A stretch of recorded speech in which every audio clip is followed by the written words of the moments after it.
Welcome to the next episode in the fat loss series, episode number 2, which is all about timeframes. Now, timeframes and rate of loss from the previous video are pretty closely linked.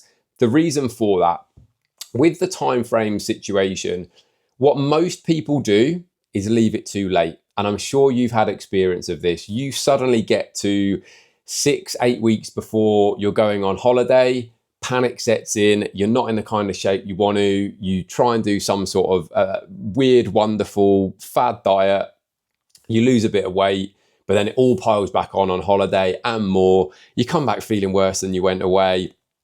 You feel pretty shit in the build up because you've gone down this route that's got you eating nothing but cabbage soup, and everything just feels like it's been like just a bit of a waste of time. It's been a real effort for no real reward. We don't want that to happen. So when it comes to timeframes, always allow longer than you think. So the reason for that is because even if with the rate of loss we've just discussed, let's say, for example, you've got a holiday coming up in, and I'm gonna use some sort of example dates here just to put things into perspective. You've got a holiday coming up in the summer of this year, and we're just about at the start of the year now. You've got that holiday booked for summer, so you've got a holiday booked in July. So in your mind, you're potentially thinking the holiday's 6-7 months away. Probably don't need to start dieting until 2 months before, maybe 3 months before. Give yourself 4 or 5 months, because life is always going to get complicated. Even if, like, you might be able to get yourself where you want to be if life was completely perfect, if everything went smoothly, if the diet was perfect, the training was perfect, the cardio, the steps, if every single thing was perfect, and in that scenario, your rate of loss happens at a very steady rate, and you would be prepared and ready within a 10-12 week period, life is rarely that simple and straightforward.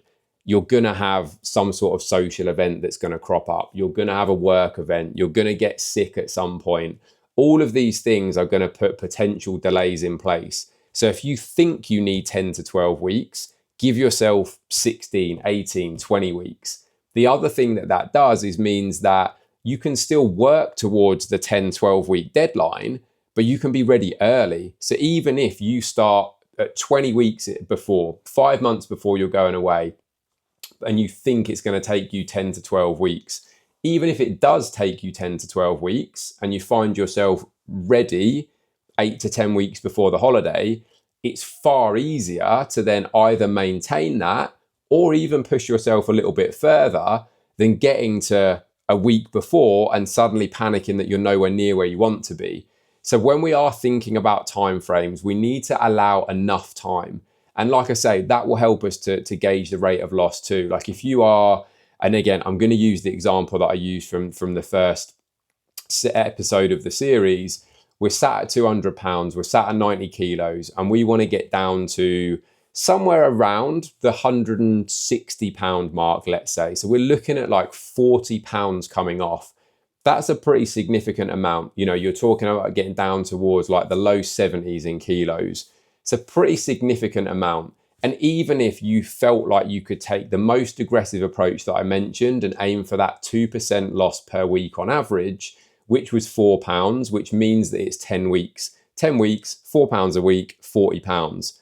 The likelihood of you sticking to the aggressiveness of the approach that would be needed for the full 10 weeks, everything going exactly as it needed to and exactly as planned, all of that is going to become a little bit less realistic.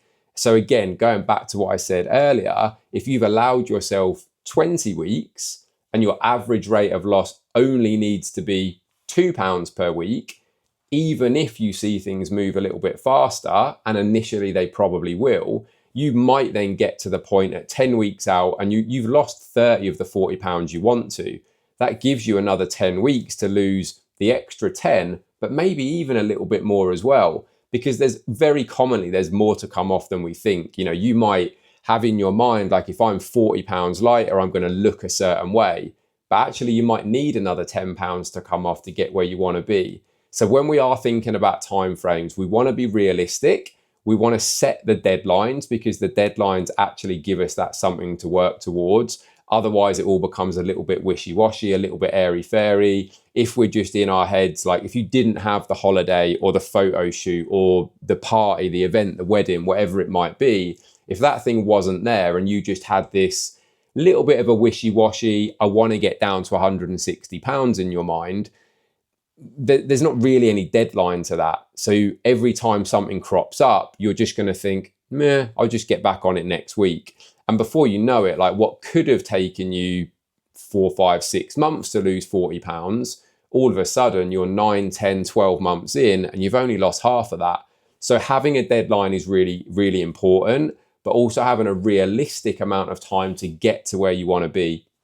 And that's why, like I say, the rate of loss and the time frame, there is such a close connection between the two of them, because depending on what it is we're working towards, depending on how much time, there is going to be an element of that that is going to dictate the approach we take, the rate of loss, the aggression. So always think about that in advance. Try and give yourself much more time than you think you're going to need, because life is always going to put those little things in place that are going to delay the situation. Any questions on timeframes or rate of loss from the previous episode, please do let me know.